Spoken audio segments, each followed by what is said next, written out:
Hey guys, coldbrew here. Big news today because free legendary coming into raid, brand new dungeon, 4 new champions, huge for the month of August. We kind of expected it, but we didn't expect it to be that much.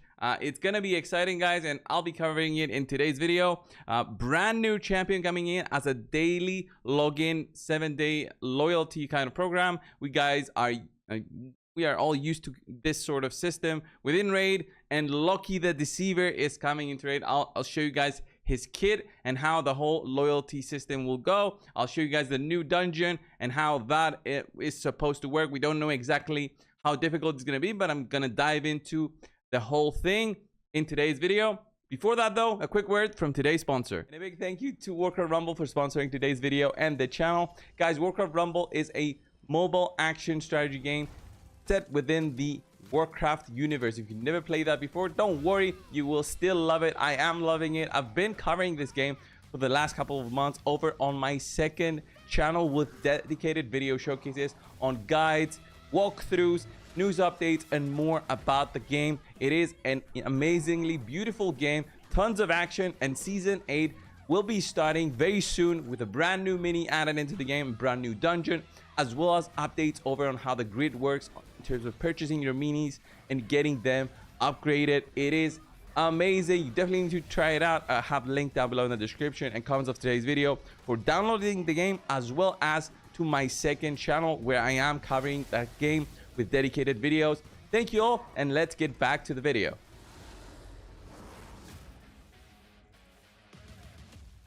Right guys, so let's have a look at Loki the Deceiver. Start out with the Loki the Deceiver loyalty program. It's going to be a 14-day loyalty program with the 7 days picking up the champion. Then you'll pick up the 2-star soul for him, and then we'll have a phase 2. If you guys remember, we had this in the past for another loyalty program champion. This time it will probably be the same, with us acquiring a higher and higher soul for him during phase 2, as long as you complete in-game activities. That is my guess on how this is going to work. I don't think it's going to be that much different. We will get a perception set along the 7 days to get the champion. Then the 2-star soul is very nice because you get the HP and attack as a starter, and him being a legendary means you can even throw a brimstone blessing on him and have him being used in, you know, dungeons and get that extra damage. So this starts from the 21st of August, and the enrollment date ends on the 24th of October 2024. So this will go on for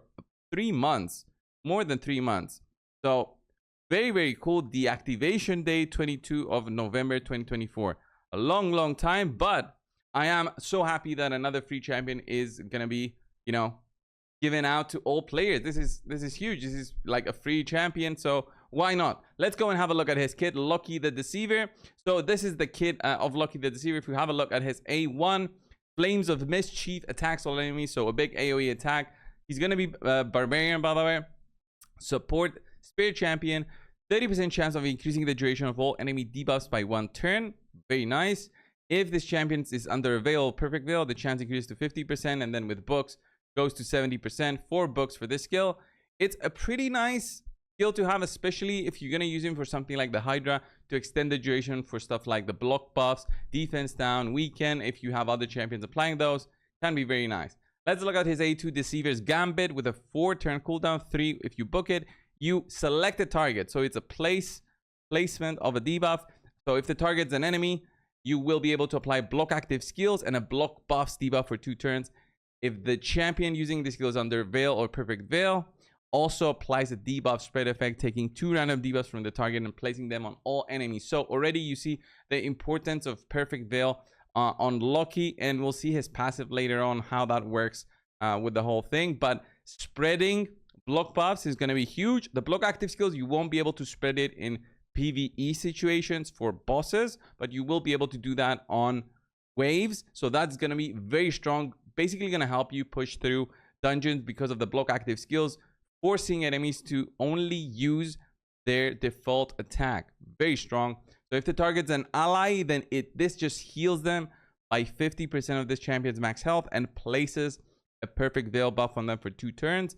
If this champion's under the veil, also applies a buff spread, taking a random buff from the target and placing it on all allies. This is huge Buff spread is very nice, but it will have select uses because it's only one buff that you're spreading around, and it's going to be random. So you'll have to see on how that's going to work. I don't think Perfect Veil can be spread around, so it's going to be the other buff that you'll be spreading.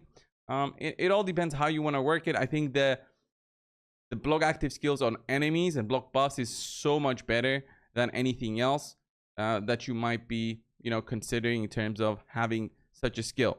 Then Bandit Flash. So this is his A3 skill. 75% chance of stealing all buffs from a target enemy and 100% of their turn meter. Wow. These effects cannot be resisted if this champ is under the veil, perfect veil. If the target's turn meter was not stolen, fills the turn meters of all allies by 15% instead. So this is a turn meter fill effect or a turn meter steal effect. So very nice. Also places an increased attack buff on all allies for 2 turns. So the steal of the buffs, love it. The turn meter, love it as well. Basically helps you get your other skills going because you'll be stealing hopefully 100% of the turn meter, getting another turn. If you tune it correctly, if you get your speeds right in terms of PvE stuff. And then finally, let's have a look at the passive. So yeah, the passive, look at that. Passive effect places perfect veil on this champion for 2 turns at the start of each round. So that's going to help with your other skills, which we covered up top. Also places a perfect veil on this champion for 1 turn whenever their HP drops below 50%. Then has a 15% chance to evade an enemy skill. So this is a new buff mechanic, new mechanic basically being added to the game. So evade is going to work like a dodge. So how this is going to work is you basically completely avoid the damage that you would have taken from a skill or any debuffs. So very nice. The chance to evade increases to 30%, makes him very strong, and then has an active effect. If this champion's HP drops below 50% when targeted by an enemy skill, has a 100% chance to evade the skill and all its accompanying effects. So basically, this is a guaranteed way to survive like a huge burst of an attack. This will not work, I'm guessing, with multi-hit skills, because the one hit is gonna drop you below 50%, but it doesn't mean it will cause you to evade the remaining second hit. All right, from what I'm understanding of how this skill is gonna work, makes him like a very strong support with also the aura of accuracy boosted by 60 in all battles. If you ask me, I think Lucky the Receiver is a much needed support for newer accounts. For the more veteran players, he won't have that much of a use, but the ability to spread block active skills and block buffs can be very useful. I guarantee that's going to be useful for many players out there.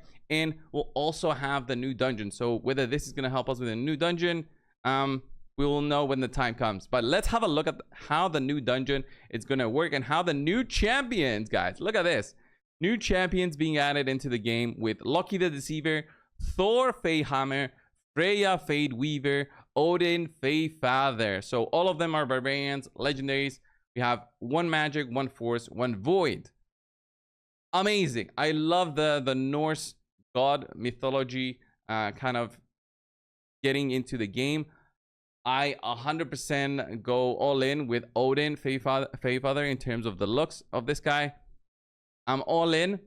These champions will be available during the duration of the Asgard Rising event, and they will be available after that as well. So you will be able to summon them if you don't manage to get them through in-game activities.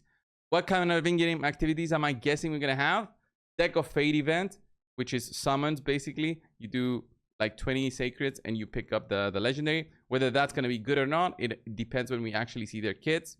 I expect a champion training tournament with a reward there for one of the champions. And then I'm also expecting for the void champion, I'm expecting a 15x or a 10x for him instead of some way to get him which is free to play. We might even get like a Path of Light event for one of these. So I'm just guessing, by the way. So this is all going to be very cool. Attack based on Thor. Freya is going to be defensive based. Hopefully she's damage. And then Odin, it's going to be support. So I do expect him to be some sort of solid support, being void and all. Let's have a look now at the new dungeon. All right. Not so much information is provided, just the looks of the new dungeon. So here it is. This will be an event dungeon. So it gives me hope that this event dungeon will be used for other things in the future, and then they'll switch it around with different events that they're planning to do. So the new dungeon we had hinted before, this is how it's gonna look. I'm guessing this will change on with different events that player might be choosing and being locked and unlocked with how that's gonna work. There's gonna be a new set available through this new dungeon, but we're not allowed to provide you guys with information on this new set just yet.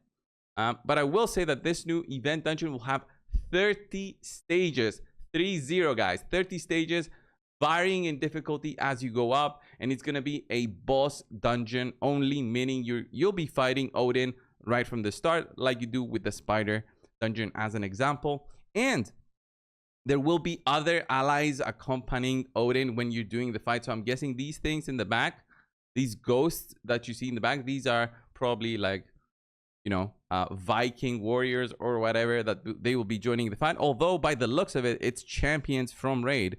Like from what I can see, he's gonna be maybe summoning champions from Raid and having them alongside him, and you'll have to face them during the fight. I don't know how that's gonna work, but it's gonna be a ton of fun because 30 stages means there's gonna be players from level 6 and higher being able to complete this dungeon and maybe acquire the new set.